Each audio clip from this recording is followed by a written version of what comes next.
Fatos e versões. O que vai impactar na sua vida agora no Café com Política. No Café com Política de hoje, a gente recebe aqui nos estúdios, depois de um bom tempo, em função da pandemia, inclusive, a vereadora de Belo Horizonte pelo PDT, Duda Salaber. Vereadora, bem-vinda, bom dia. Prazer recebê-la novamente aqui no Café com Política. Muito obrigada pelo convite. Estava com saudade desse estúdio, que eu tenho ótimas recordações daqui. Pois é, você esteve com a gente aqui pela primeira vez, Senado. quando candidata ao Senado. Isso. E que bom que a gente pode recebê-la também agora com a flexibilização, né? Que a gente voltando a essas entrevistas presenciais, né? E com um cenário um pouco mais favorável, né, vereadora? E de ver que Contagem foi referência também no que se refere ao combate à pandemia, assim como Belo Horizonte. É importante ver Minas Gerais tendo dois municípios encabeçando esse exemplo de como enfrentar uma pandemia, né? É verdade. Bom, vereadora, para começar nosso bate-papo, queria começar repercutindo a entrevista que ontem deu aqui pra gente o ex-prefeito Alexandre Calil, pré-candidato ao governo de Minas pelo PSD.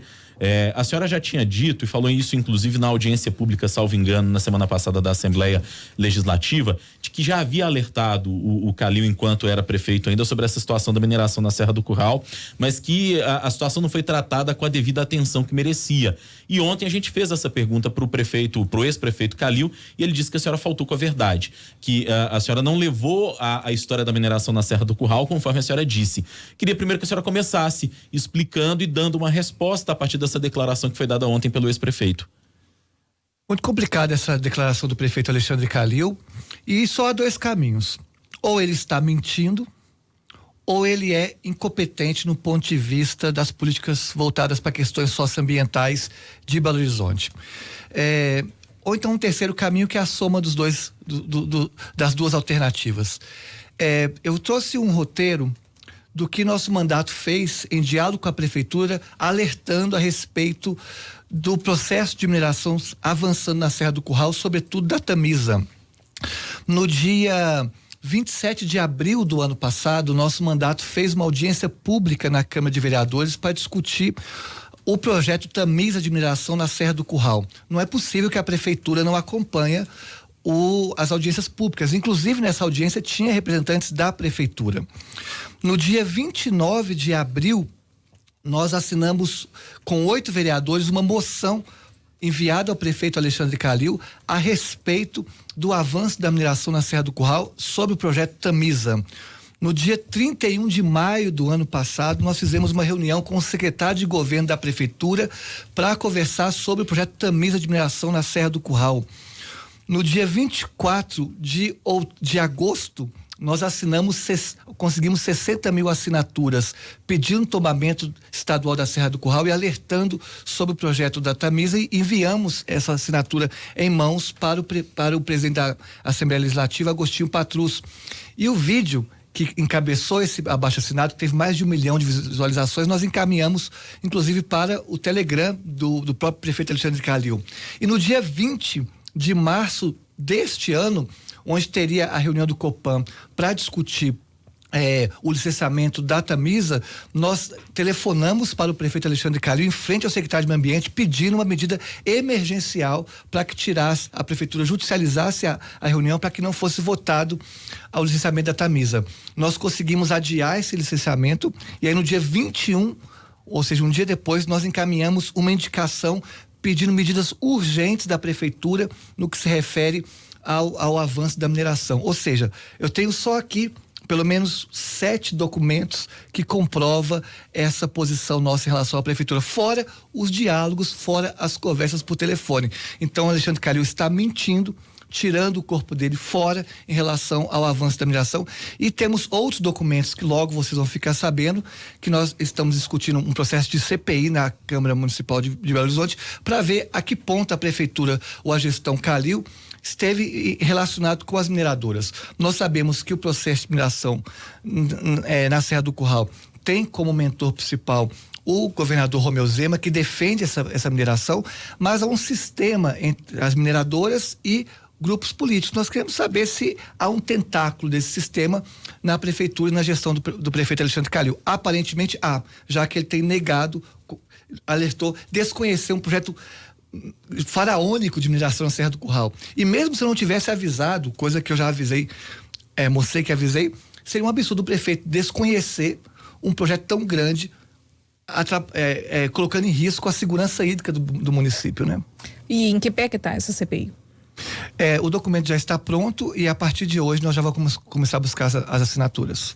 São quantas assinaturas para viabilizar? Nós precisamos de 14 assinaturas. Uhum.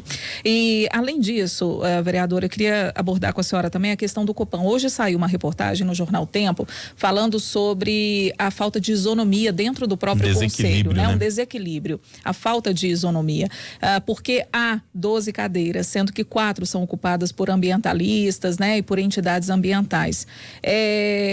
Seria uma forma, a senhora defende uma mudança na composição do Conselho de Política Ambiental e o IBAMA, que é uma entidade que votou contra, né? É importante a gente trazer também esse ponto de vista, porque muita gente falou sobre as pessoas que votaram a favor da mineração, mas o IBAMA foi uma entidade também que votou contrária à mineração lá na Serra do Curral. O que falta para mudar também a concepção desse conselho, né? Nós defendemos uma reforma profunda na configuração do Copan, a fim de que haja, de fato, o mínimo de equilíbrio em relação ao debate sobre a política ambiental do município. Inclusive, defendemos a volta, né, do Ministério Público tendo assento na reunião do Copan. Isso, num passado muito próximo, o Ministério Público tinha esses assentos e após a flexibilização da legislação ambiental que vem acontecendo no Estado, iniciado na época do governo Pimentel, o Ministério Público perde esse assento, mas nós defendemos a volta para buscar o mínimo de justiça socioambiental no Estado. Pois é, e diante desse desequilíbrio, que tipo de ação pode ser tomada efetivamente, vereadora, para que haja essa volta, por exemplo, do Ministério Público? Seria por meio de uma ação na Justiça? Seria por meio legislativo no estadual? O que seria a estratégia mais adequada para que essa composição fosse modificada conforme a senhora defende? Primeiro, nós temos que entender que nós vivemos um cenário de emergência climática, de crise hídrica.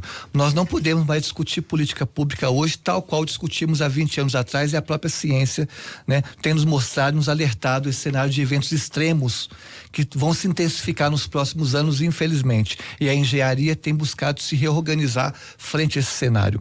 E a política também tem que fazê-lo. Nesse sentido, nós temos que colocar o debate ambiental no cerne da política brasileira, entendendo que não existe justiça social sem justiça ambiental, uma vez que esses eventos extremos, como grandes inundações, chuvas ou grandes secas, impactam sobretudo a população mais pobre do município ou do Brasil. Então, daí a gente colocar esse debate na centralidade da questão política, e aí tem que partir tanto do governador a ser eleito como do legislativo um compromisso de reorganizar as estruturas da legislação ambiental e uma defesa maior dos equipamentos que estão a serviço, né, da chamada justiça ambiental, que carrega consigo a justiça social. Dentro dessa questão da legislação, a senhora considera em alguns momentos que há até mesmo uma incoerência dentro da própria legislação ambiental? Sabe por que eu te pergunto isso? Porque hoje, por exemplo, a gente tem a informação de que o Ministério Público Federal recomendou, né, que a Tamisa consulte o IBAMA para antes de fazer qualquer tipo de supressão ali vegetal na Serra do Curral. Mas isso não seria muito óbvio no que diz respeito ao seguinte, o que eu quero explicar é o seguinte, porque há uma licença ambiental que já foi concedida e isso isentaria, né, a Tamisa de pedir qualquer tipo de licenciamento, e agora essa recomendação do Ministério Público Federal parece meio contraditório ou não? É uma contradição que traduz, infelizmente, o modo que algumas mineradoras atuam historicamente, a forma como algumas mineradoras atuam historicamente em Minas Gerais. O poder econômico vai sobrepondo a legislação, sobrepondo interesses coletivos, sobrepondo inclusive anseios populares.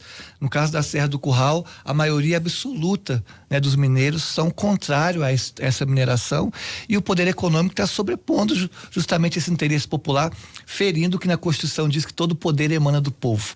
No caso especificamente da sua pergunta, na Serra do Curral nós temos Mata Atlântica, que é protegida pela legislação federal. Então, essa recomendação de uma autorização do IBAMA para fazer qualquer tipo de desmate, isso é assegurado por lei. No entanto, nesse processo de licenciamento da Tamisa, tratorou-se completamente a legislação, por isso está sendo judicializada. Está sendo judicializada justamente porque nós estamos mostrando inúmeros problemas no processo de licenciamento que fere a legislação ambiental. Diante disso que a senhora está falando, de todo esse cenário que a senhora está nos apresentando, nós tivemos, por exemplo, o presidente da FIENG numa entrevista na semana passada, dizendo para nós que há uma campanha de desinformação em relação à Serra do Curral. A senhora esteve com ele, inclusive, na audiência da Assembleia também na semana passada. E ele classificou o que está se fazendo com a questão da mineração como um dramatismo enorme. Como é que a senhora recebe essas palavras do presidente da FIENG? Há um dramatismo enorme porque o maior símbolo de Belo Horizonte, um dos maiores símbolos de Minas Gerais, está sofrendo seu maior ataque da história. Então esse dramatismo traduz um clamor popular contra o processo de mineração na Serra do Curral. E aí tem colocado, na verdade, as pessoas que defendem a segurança hídrica da região metropolitana, porque o projeto de mineração da Tamisa é um empreendimento que vai estar acima da adutora da Copasa, que garante 40% da água da região metropolitana e 70% da água de Belo Horizonte. O que nós estamos discutindo aqui é segurança hídrica. O que a gente está discutindo aqui é um cenário de emergência climática em que esse processo de mineração vai agudizar o cenário. O que a gente está discutindo aqui é um patrimônio mais do que ecológico, um patrimônio afetivo para os mineiros que está correndo o maior ataque da sua história. Então daí esse caráter dramático. Agora, coloca os ambientalistas, as pessoas que defendem a serra como radicais e não discute, por exemplo, o radicalismo que há nesse empreendimento ao não ouvir, não levar em consideração o anseio popular e não levar em consideração o cenário de crise hídrica que nós estamos passando. Então, esse clamor que há tem que ser visto como algo positivo, porque a população não quer tolerar mais esse tipo de empreendimento que coloque em risco a nossa segurança hídrica. Já não basta acontecer em Mariana e Brumadinho, nós vamos ter que reeditar esse cenário para poder depois questionar como a mineração vem acontecendo no estado de Minas Gerais. Mas essa falta de informação também não vem da falta de debates em relação a esse assunto? Porque de uma hora para outra a população foi surpreendida com a aprovação de uma área de mineração ali na Serra do Curral, né? É um assunto que deveria ter tido mais debates, né, vereadora? Nós temos que voltar a discutir a mineração em Minas Gerais. Temos que entender que a mineração em Minas Gerais é mais do que um projeto econômico, é também uma ideologia, porque fossilizou-se no imaginário popular a ideia de que a mineração, no ponto de vista econômico, é fundamental para Minas Gerais. E nós temos que discutir isso em números. Em média, nos últimos 10 anos, a mineração representou 4% do PIB em Minas Gerais. Em média, nos últimos 10 anos, 4% do PIB. Apenas 2% dos impostos arrecadados. Apenas 1,3% dos empregos gerados. Então, não estou discutindo aqui o setor de serviços que segura Minas Gerais no ponto de vista econômico. Então, o que a gente tem que colocar na balança é os impactos socioambientais da mineração num contexto de crise hídrica e emergência climática e os benefícios que traz do ponto de vista econômico para o estado de Minas Gerais. O que nós temos que discutir aqui, na verdade, é um projeto de transição econômica para diversificar a economia dos municípios que dependem diretamente do município e não sabe como superar a mineração. Por exemplo, daqui a 8 anos, a mineração vai sair de Itabira. O que vai ser Itabira daqui a 8 anos? Nós temos que discutir, na verdade, esse processo de transição econômica e diversificação econômica nesses municípios, entendendo que a mineração que tem no quadrilátero ferrífero não é a mesma que acontece no Pará, não é a mesma que acontece na Austrália, não é a mesma que acontece na África. No quadrilátero ferrífero é uma questão importante que aqui é impossível você minerar ferro sem destruir nossos reservatórios de água, porque o ferro está no aquífero. Aquífero significa água mais ferro, ou seja, para você minerar tem que destruir reservatório de água. Isso é uma característica da mineração no quadrilátero ferrífero, que não é a mesma mineração que tem no Pará. No Pará não tem necessariamente a destruição de aquífero.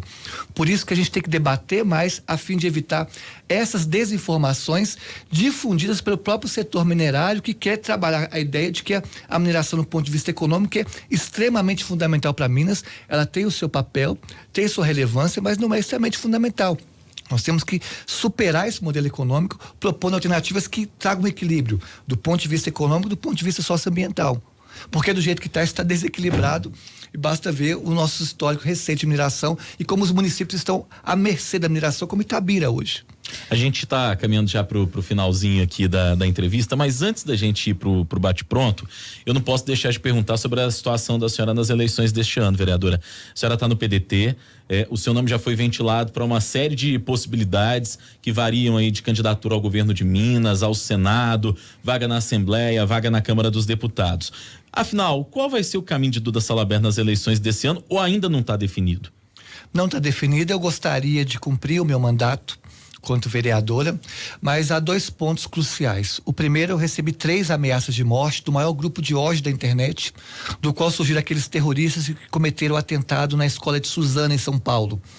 E após essas ameaças, eu fiz uma reunião com representantes da ONU e outras estruturas de poder, e ficou avaliado de que eu precisaria de uma segurança maior, e uma disputa numa esfera federal, um cargo numa esfera federal garantiria a minha vida, até porque nós estamos entrando, infelizmente, na eleição que vai ser a mais violenta na história do Brasil desde a sua redemocratização. Então eu tenho que preocupar com a minha vida, que ela corre risco devido às ameaças de morte. E além disso, nós vemos agora um momento de maior crise da história do país.